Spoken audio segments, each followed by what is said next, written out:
For 30 minutes at a time, a man with a soft voice and a cloud of curly hair turned a blank canvas into a mountain range, and somehow made the whole country exhale. The Joy of Painting premiered on PBS in January 1983 and ran for 11 years. And in that time, Bob Ross became something rarer than a famous painter. He became a fixture of comfort. Millions of people who never picked up a brush still know the sound of his voice. But underneath the calm was a far stranger, funnier, and occasionally sadder story than most fans ever learned. Today we're covering 15 facts about the show and the man behind it that go well beyond Happy Little Trees.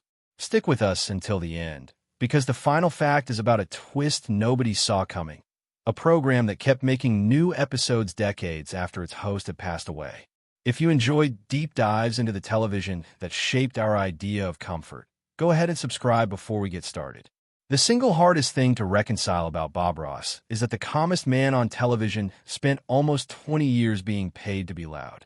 Ross enlisted in the United States Air Force as a teenager and eventually became a master sergeant, the rank responsible for keeping new recruits in line.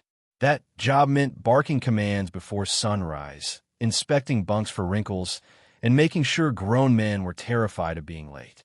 He was, by his own later admission, the guy everybody on base wanted to avoid. He was stationed for a long stretch in Alaska, and it was there that two very different parts of his future collided. On one hand, the military discipline hardened a persona that had nothing to do with the gentle instructor viewers would eventually love. On the other, the landscape surrounding the base, endless snow, jagged peaks, forests stretching to the horizon, became the raw material for nearly every painting he would create for the rest of his life. The mountains he barked orders under were the same mountains he would later paint from memory, thousands of times, in a studio thousands of miles away. By the time he was ready to leave the service, Ross had grown to dislike who the job required him to be. He made a private decision that friends and colleagues say he never broke. Once he was out, he would never raise his voice at another person again. That promise is arguably the real origin story of the joy of painting. Everything about the show's tone, the whisper, the patience, the refusal to ever sound frustrated even when a canvas clearly wasn't cooperating, traces back to a man consciously rejecting the version of himself the military had built. It's worth sitting with how unusual that transformation really is.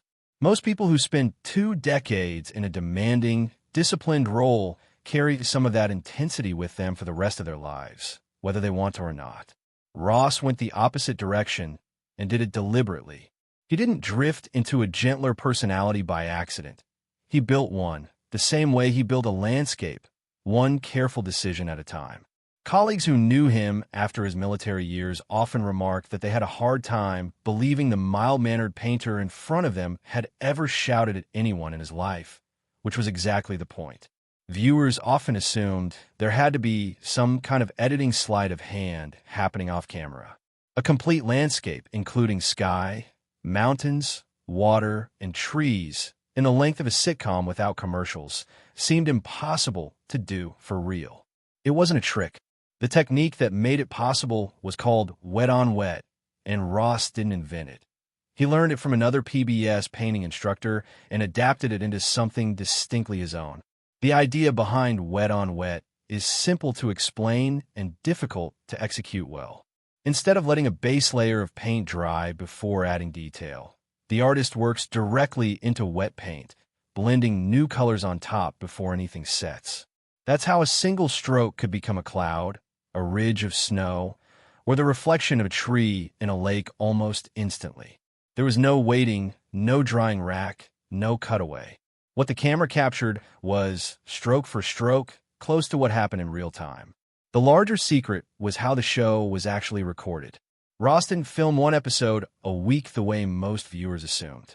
Several times a year, he would travel to a studio in Indiana and record an entire season's worth of episodes in just a couple of days, painting one full canvas after another with almost no break in between. There were no retakes in any meaningful sense. If a tree ended up crooked or a mountain came out taller than planned, that was simply the painting now. The show's philosophy of no mistakes, only happy accidents, wasn't just a friendly saying for the audience. It was a genuine production necessity, because Ross physically could not afford to start over. Ross once put a number on his own output that sounds almost too large to be real, somewhere around 30,000 paintings across his lifetime. Break that down, and it works out to more than a painting a day, every single day for over 3 decades. Television only accounts for part of that figure. For each landscape that ended up on air, Ross typically created it 3 separate times. First came a private study version, painted before filming so he knew where the tricky parts of the composition would be and could plan around them. Then came the version the cameras actually captured, painted live with all of his commentary and asides. Finally, after the episode wrapped, he would frequently paint the same scene a 3rd time for the instructional books sold alongside the show. This version photographed in careful stages so students could follow every individual stroke. Multiply that pattern across hundreds of broadcast episodes, and the number balloons quickly. And that's before counting the landscapes he sold to tourists during his Air Force years, the demonstration paintings from his years running art classes, or the countless canvases produced for workshops and certification courses later in his career. The image of Ross as a relaxed hobbyist undersells what was, in reality, one of the most disciplined and repetitive creative practices of any working artist in the 20th century. There's a certain irony in that volume of output. A man whose entire public persona was built around slowing down and taking things easy was behind the scenes, running what amounted to a small production line. The calm on screen never wavered, but the schedule that produced it was relentless by any standard, let alone the standard of a beloved daytime television host. It's a reminder that the ease Ross projected on camera was itself a skill, refined through sheer repetition rather than a naturally unhurried pace. Here's a detail that surprises almost everyone. Bob Ross was never paid a salary for appearing on The Joy of Painting. Public television doesn't operate the way commercial networks do, and hosting on PBS at the time meant working without a direct fee. In an interview given around 1990, Ross explained the arrangement bluntly. The show was donated time, plain and simple. What looks at first like a strange sacrifice was actually a shrewd, long-term strategy. Every episode doubled as a demonstration of the paints, brushes, and techniques Ross sold through his growing business. Viewers who wanted to try painting for themselves already trusted him, because he had been welcomed into their living rooms every week for years. That trust translated into sales of branded supplies, instructional videotapes, books, and, crucially, a network of certified instructors who pay to be trained in his method and license to teach it under his name. In effect, the free television show functioned as the most effective advertising campaign imaginable, except it never felt like an advertisement. Ross wasn't selling anything on screen in an obvious way. He was just painting and talking, which made the eventual sale feel like a natural extension of a relationship rather than a pitch. It's a business model that would be studied by marketers decades later, even though nobody involved at the time seemed to think of it in those terms. This approach also meant Ross never had to compromise the tone of the show itself, because the real revenue lived downstream in books, supplies, and instructor certification. There was no pressure to squeeze an obvious product placement or interrupt a painting to push a sale. The show could stay exactly as unhurried and unbothered as it needed to be, and the business built quietly around it in a way viewers barely noticed, which is probably part of why so many of them never realized he wasn't drawing a salary at all. Bob Ross' halo of curls is one of the most recognizable silhouettes in television history, but it wasn't a stylist's idea or a network's branding decision. Before the show existed, Ross was crisscrossing the country teaching in-person art classes on a shoestring budget, and every dollar he could avoid spending on upkeep was a dollar that went back into travel and supplies. Regular haircuts cost money and had to happen often. A perm, by contrast, could be grown out slowly over months, which meant far fewer trips to a barber. The result surprised him.